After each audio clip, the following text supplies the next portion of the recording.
voluntario? ¿Hay alguna guía? En sí la normatividad no señala específicamente qué tecnología se debe aplicar. Lo que sí exige la norma nacional es el cumplimiento de niveles de emisión.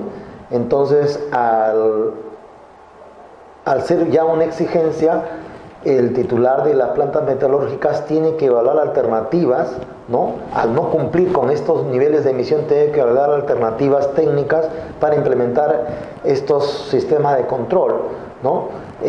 Por ejemplo, el lavador de gases tiene una eficiencia de remoción de un 95 a 97% de partículas. El precipitador electrostático tiene una eficiencia mucho menor, pero el costo también es menor.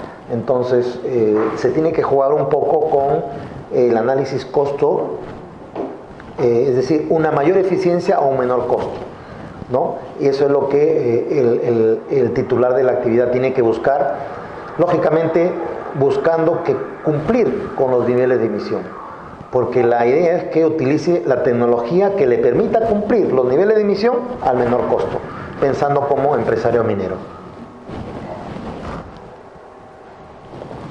Pasamos ahora al tercer punto, que es mitigación en el ambiente, específicamente el factor ambiental suelo, ¿no? Es muy difícil en una operación, por ejemplo, de tajo abierto, reducir la alteración del suelo, porque lógicamente el incremento del tajo abierto, conforme vamos ampliando nuestro horizonte de explotación, va a ir creciendo. Cosa diferente a una minería subterránea, ¿no?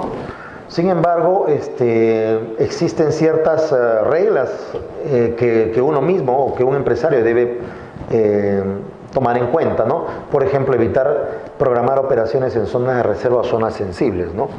Es decir, por ejemplo, humedales, ¿no? O cabeceras de cuenca que puedan generar después una disputa con la población respecto al uso de los recursos, ¿no? Como ya sabemos todos, hace poco en historias recientes sobre este tema. Otro punto importante es buscar la recuperación de los recursos culturales y arqueológicos, ¿no? Es decir, si se encuentra durante la explotación algunos recursos arqueológicos, pues hay que buscar la preservación de esos recursos, ¿no?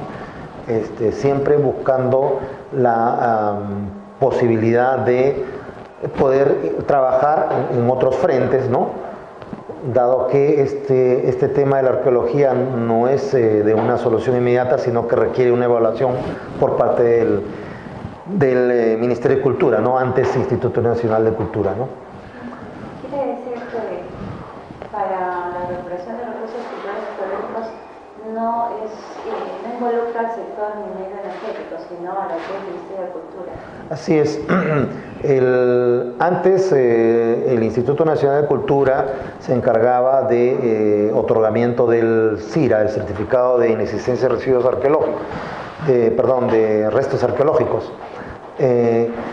Ahora el Ministerio de Cultura ha asumido las funciones, ¿no? Y el titular de la actividad está obligado a comunicar al Ministerio del hallazgo de restos arqueológicos durante la extracción minera, con la consecuente paralización de las obras, ¿no? Hasta que el Ministerio de Cultura no dé la autorización. Entonces, por eso señalo que hay siempre la posibilidad de buscar otro frente de trabajo mientras esta situación se resuelva, ¿no? Pero sí hay una obligatoriedad de la titularidad de la actividad de comunicar este tipo de hallazgos.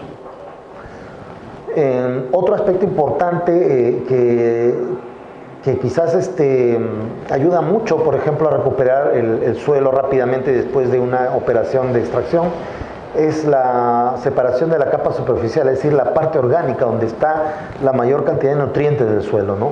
En muchos casos no se toma en cuenta este tipo de acciones, ¿no? Y se pierde la capacidad superficial y ya no es posible rehabilitación. Hay que buscar prestarnos terrenos o tierras de otras zonas con el consecuente incremento de costos, ¿no? Otro aspecto importante es la alteración de los drenajes naturales.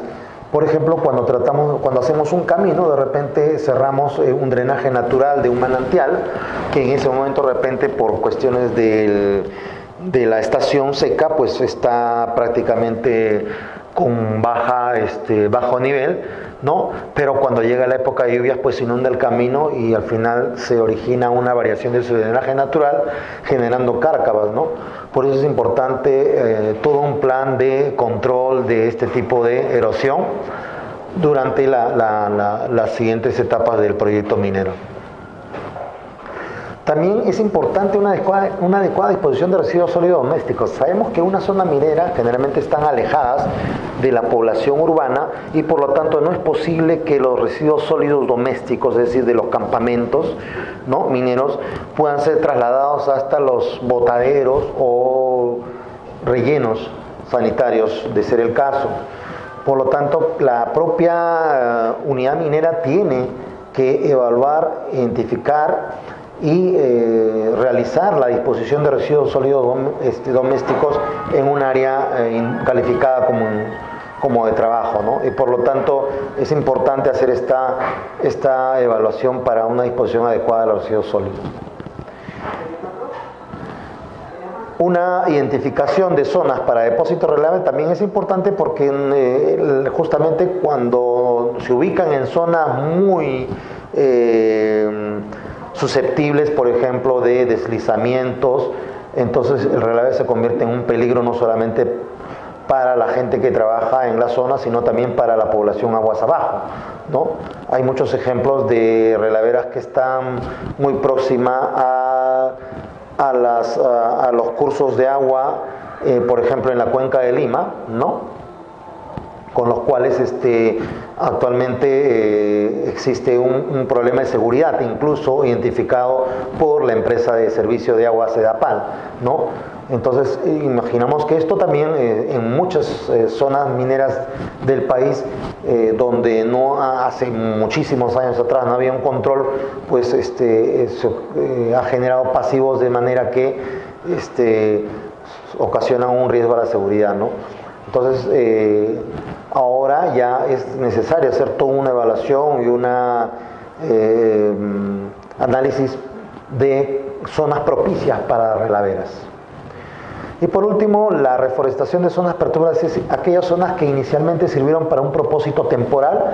Debemos asegurarnos que se recuperen buscando la posibilidad de que estas zonas puedan prestar el servicio ambiental que inicialmente estuvieron realizando, ¿no?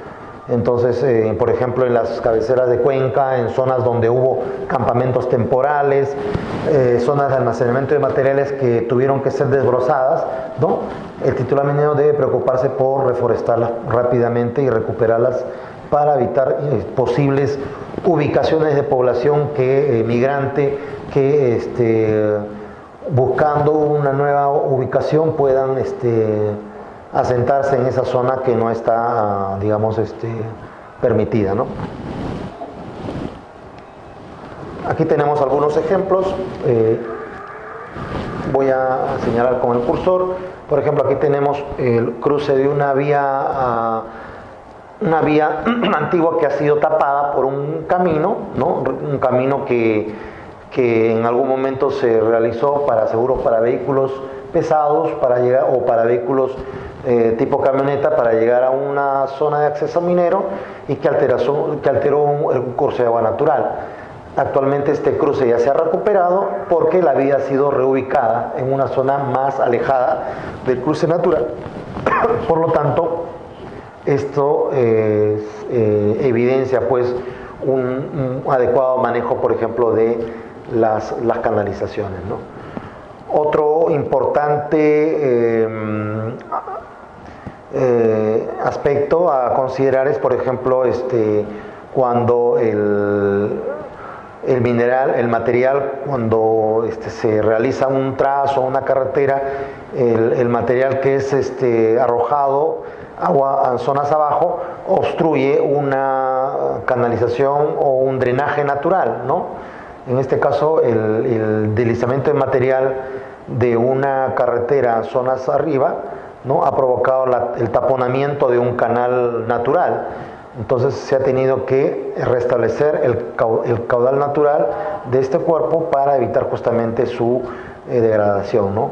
Esto, por ejemplo, con la protección específica del suelo, ¿no? Porque este canal, pues, lo que hace es traer los nutrientes necesarios para esta zona verde, digamos, ¿no?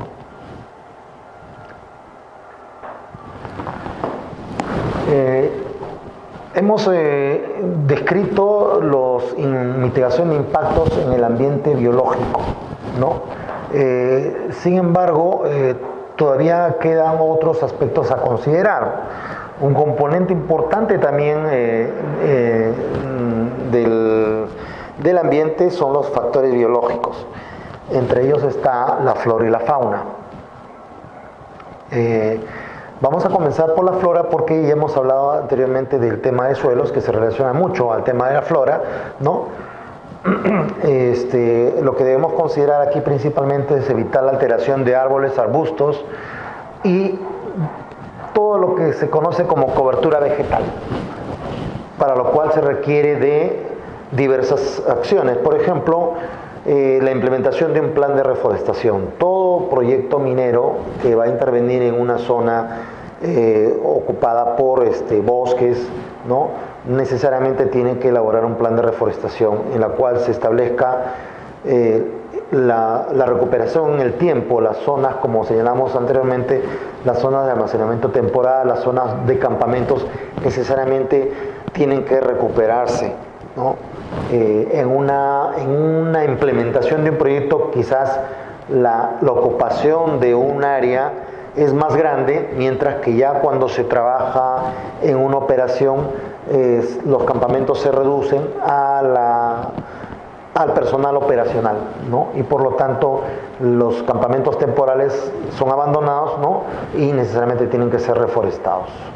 El riego, que debe ser una actividad permanente para la recuperación justamente de estas especies forestales, la preservación de la capa orgánica, que es para la regeneración de estos suelos, como señalamos anteriormente, ¿no? Y algo muy importante es evitar la alteración de humedales. Hay muchas zonas que están calificadas por no solamente ministerialmente, sino internacionalmente, los humedales, ¿no? Y en el cual también albergan especies que son protegidas por el gobierno, ¿no? Y que se alojan o viven específicamente en estos humedales, ¿no? Y por lo tanto debemos considerar en el futuro la recuperación de estos hábitats para especies, no solamente especies terrestres, sino también especies en lagos o en ríos, o también especies aves, ¿no? Y por lo tanto es necesario evaluar el estado inicial de estos hábitats, por eso es muy importante la línea base.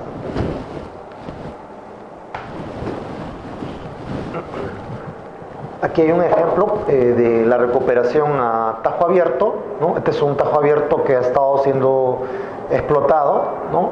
Y que ya finalmente ha sido abandonado, ¿no? Y el titular de la actividad pues ha realizado una revegetación de esta zona buscando recuperar justamente este suelo, ¿no? Aquí vemos otro ejemplo, un botadero, ¿no? Un botadero de una empresa minera que ha sido recuperado, ¿no? Y ha sido cubierto con una especie de pasto para que se tenga una mejor visualización y pueda evitarse, digamos, la filtración del contenido de este botadero a las zonas cercanas de trabajo, ¿no?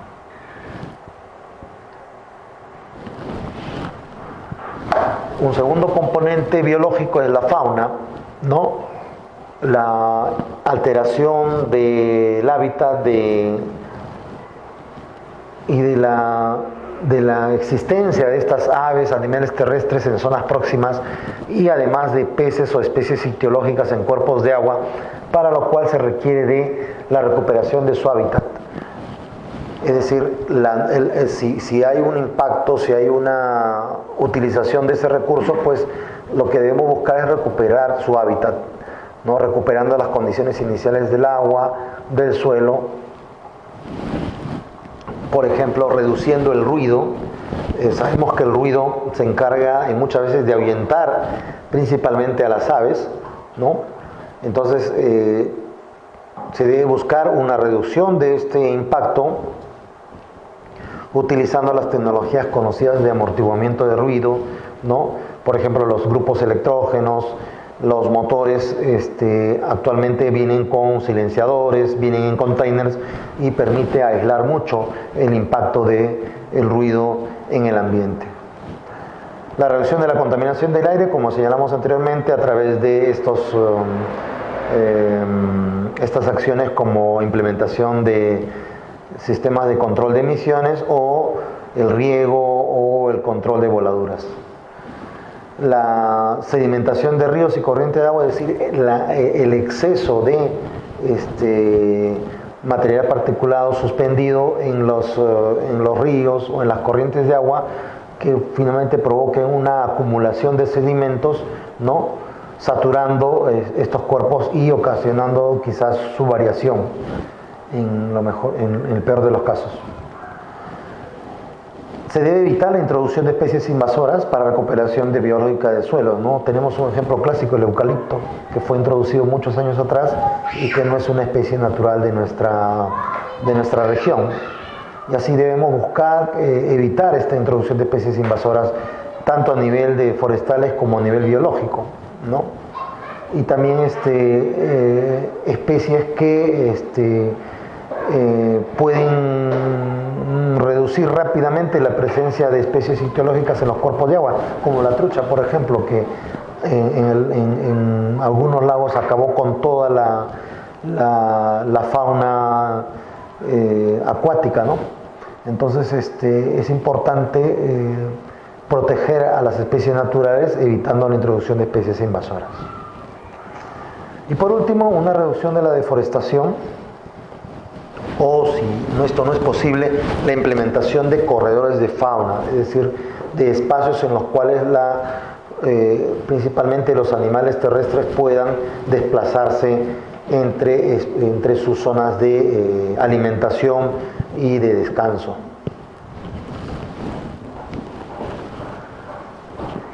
Tenemos aquí, fíjense acá un ejemplo importante. Esta es una zona de extracción, aquí está el camión de concentrados, ¿no? Y hay vicuñas cerca de una zona de extracción minera, es decir, estos pastos no han sido afectados y por ello este ganado puede pasar libremente, siendo perturbado por el ruido de estos motores, pero muchos de ellos se acostumbran y por eso principalmente se debe poner carteles de este tipo pidiendo a los trabajadores y a las personas que transitan por esta zona, protegiendo la flora y la fauna, ¿no? Es decir, no darles alimentos en plásticos, no evitar asustarlos, etcétera, porque van a provocar la migración de estas especies, ¿no? Y por último, tratar de proteger a las especies domésticas, por ejemplo, que afectan económicamente a los granjeros o personas que tienen tierras, puesto que, por ejemplo, en este drenaje ácido hay un cerdito que puede incluso tomar estas aguas y puede ocasionarle la muerte, ¿no? Entonces, con justa razón, el dueño o el granjero puede hacer el reclamo a la minera por este tipo de actividad no controlada, ¿no? Entonces es muy importante, por eso, comunicar a la población las actividades para que estas personas también puedan tener a salvo su ganado y protegerlo, ¿no? Hemos ya descrito las medidas de mitigación, cuáles son esos niveles. Entonces ya hemos elaborado las fichas, hemos identificado los proyectos, actividades, tareas, ¿no? Acciones que el titular debe realizar para la mitigación de estos impactos. Sin embargo, hay una siguiente fase que es el seguimiento, ¿no? Y vigilancia que se tienen que tomar en cuenta, ¿no? Y antes de poder hablar de esto, vamos a tocar un aspecto importante que en los últimos años ha devenido en una situación importante del rol de la minería en el país. Hablamos pues del aspecto relacionado al interés humano, ¿no? Inicialmente en los primeros estudios de impacto ambiental, recuerdo yo en los años 90, no se tomaba muy en cuenta este aspecto. Se señalaba que la minería iba a traer trabajo, empleo, y en la materia de grupo salían todo muy bonito y con muchas buenaventuranzas, ¿no? Sin embargo, hemos visto que en los últimos años más bien ocurre que la población, las comunidades tienen muchos conflictos con los titulares mineros por diversos motivos, y esto es, consideramos, por una inadecuada, una falta evaluación de este aspecto importante que es el aspecto socioeconómico cultural que vamos a detallar ahora. Si nos vamos a la guía del Ministerio de Energía y Minas, esta guía señala, bueno, esta guía es de los años 90, señala que es probable un escenario de incremento de la demanda de servicios e instalaciones en comunidades locales, conflictos sociales y culturales, ¿no? Entonces, como parte de una previsión de conflictos, se requiere el desarrollo de un estudio socioeconómico de las comunidades potencialmente afectadas. Es decir, estos conflictos pueden ser tratados pueden ser mitigados o reducidos por ejemplo, programas de asistencia a la comunidad, ¿no? Un programa de asistencia a la comunidad puede comprender una evaluación, un sondeo de los líderes para saber cuáles son las necesidades de la comunidad, cuáles son las expectativas que tiene la comunidad respecto a la implementación de un proyecto minero determinado.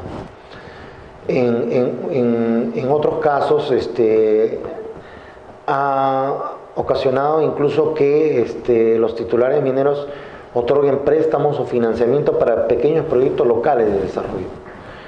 Y algo que es un tema muy general es el requerimiento de las comunidades de una asistencia de salud social y educativa, ¿no?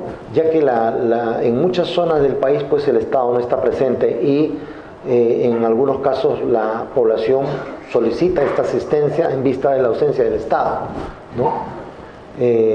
Y bueno, la empresa en algunos casos opta por dar esta asistencia ya sea a nivel comunal como a nivel también de los propios trabajadores, ¿no? Extendido a sus familias, ¿no?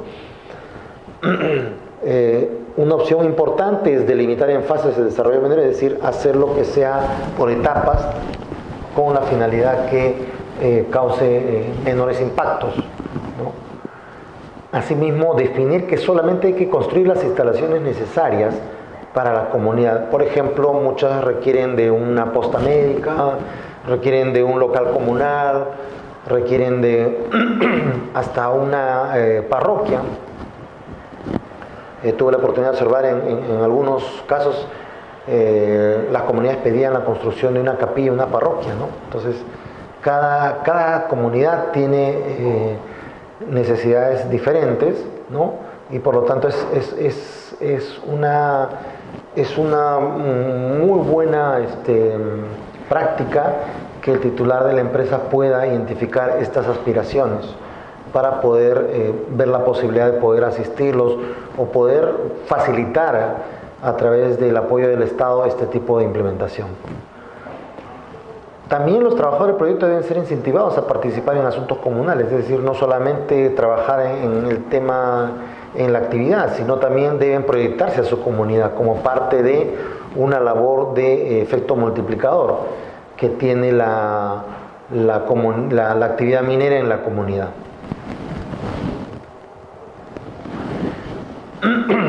Este aspecto adquirió gran importancia, como decíamos anteriormente, ya que prácticamente todos los años surgen más de 100, 150 conflictos sociales por la implementación de proyectos mineros, que incluso ha llegado a la paralización o al desistimiento de algunos, ¿no?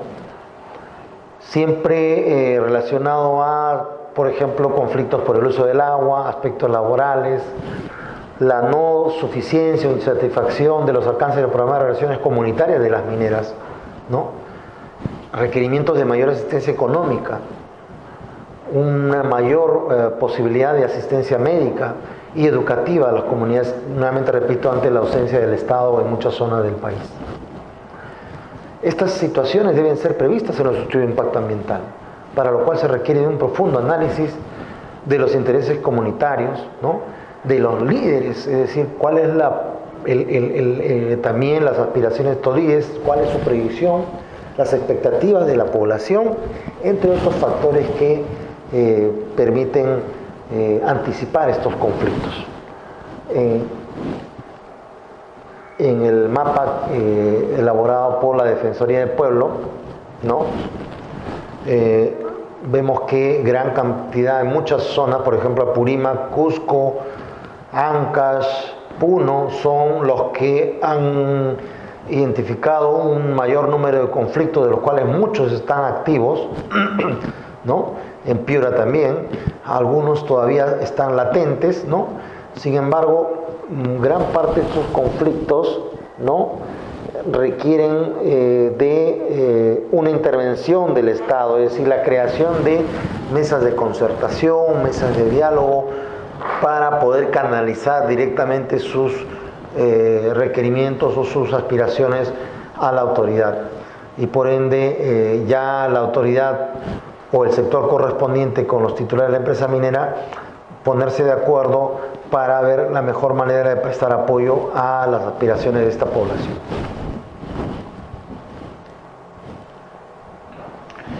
Como les decía, las medidas pueden estar muy bien escritas, pueden estar muy bien redactadas o pueden estar muy bien planteadas en el papel.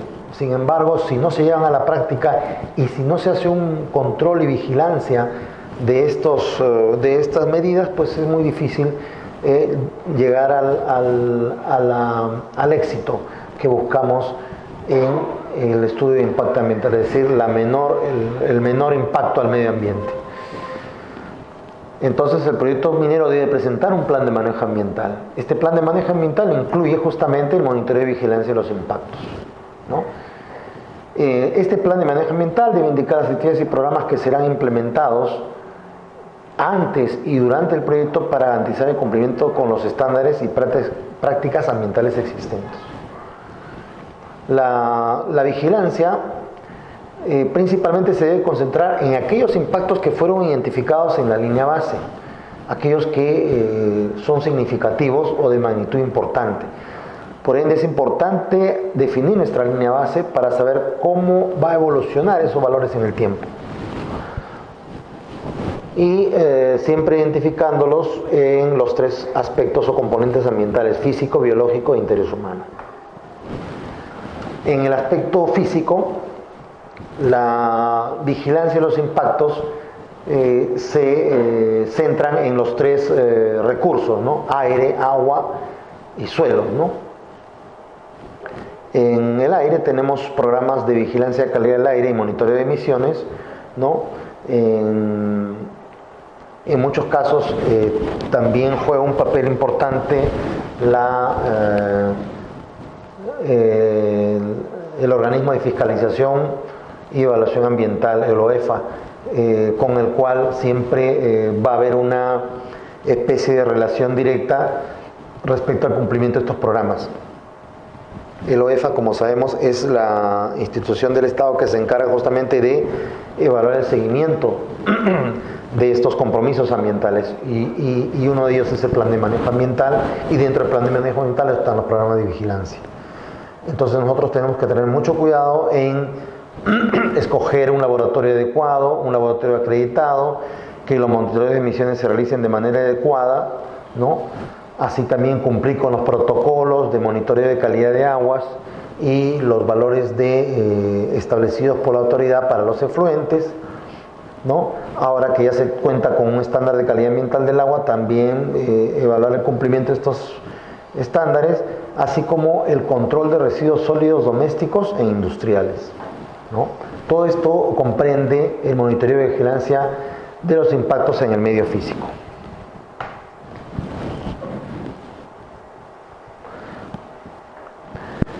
Asimismo, es importante dentro del medio físico la inclusión de comités comunitarios de monitoreo y vigilancia ambiental. Existe toda una guía del OEFA respecto al establecimiento de comités comunitarios, es decir, la población tiene que participar de estos programas de monitoreo y vigilancia, ¿no? La empresa o el titular de actividad debe mostrar transparencia, porque con la transparencia puede lograr una buena gobernabilidad. Otro aspecto importante que debe seguirse es el plan de control de erosión que señalamos anteriormente cuando se propuso las medidas, ¿no? El plan de control de erosión es importante porque estos planes generalmente son planes que son dinámicos, es decir, conforme se realizan los impactos de erosión, que a veces no son muy predecibles, tiene que replantearse estos planes, ¿no? Por lo tanto, estamos hablando ya de medidas correctivas. La verificación de los niveles de calidad del aire, agua y suelo debe compararse siempre con la línea base. Siempre la línea base forma parte de las desviaciones ocasionadas por la actividad. Es decir, durante la implementación y durante la operación van a ocasionarse impactos que han sido evaluados o han sido prevenidos, pero si no medimos es muy difícil establecer si esos impactos han sido significativos con respecto a esta línea base. Y por último, la posibilidad de utilizar indicadores de desarrollo sostenible. Hay toda una metodología propuesta por las Naciones Unidas de estos indicadores, principalmente concentrados en el uso de agua, energía, mano de obra, áreas disturbadas, etcétera, que permiten ofrecer a la población, al gobierno, incluso al gremio empresarial, ¿no?, del manejo sostenible que realiza la empresa. Entonces, todas las actividades metalúrgicas deben de dar su informe de monitoreo, control y vigilancia a la OEFA o también al sector que le corresponde, al Ministerio de Salud.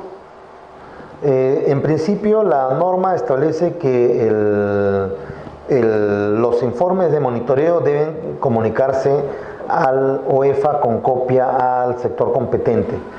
El OEFA es el que fiscaliza efectivamente que esos monitoreos se estén realizando cumpliendo la legislación vigente, que los métodos estén vigentes, que los valores estén dentro de lo permisible, ¿no? Y por lo tanto todas están obligadas a hacer ese reporte, tanto a la autoridad, a OEFA, con copia al sector competente.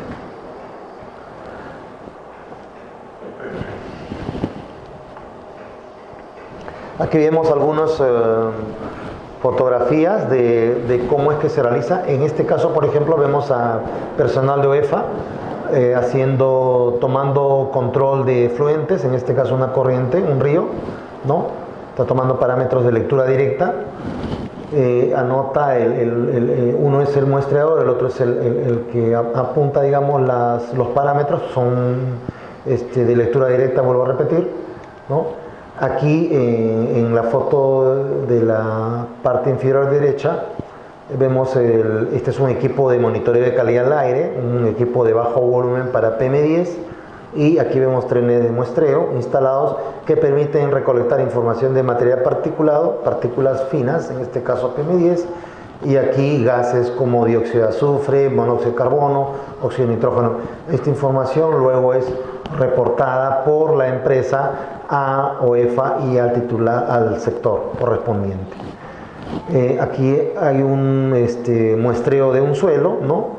tal como establece la norma, la cantidad de muestra, cómo se debe rotular, ¿no? Y esta muestra es enviada al laboratorio para determinar su composición, presencia de hidrocarburos, metales pesados, etcétera, ¿no?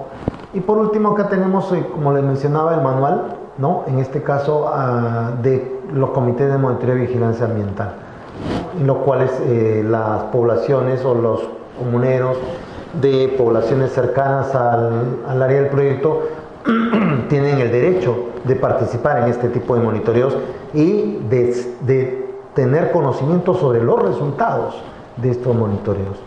Por ello es importante que estos reportes sean claros y sencillos para que esta población pueda entenderlos y pueda asimilarlos para tener un conocimiento de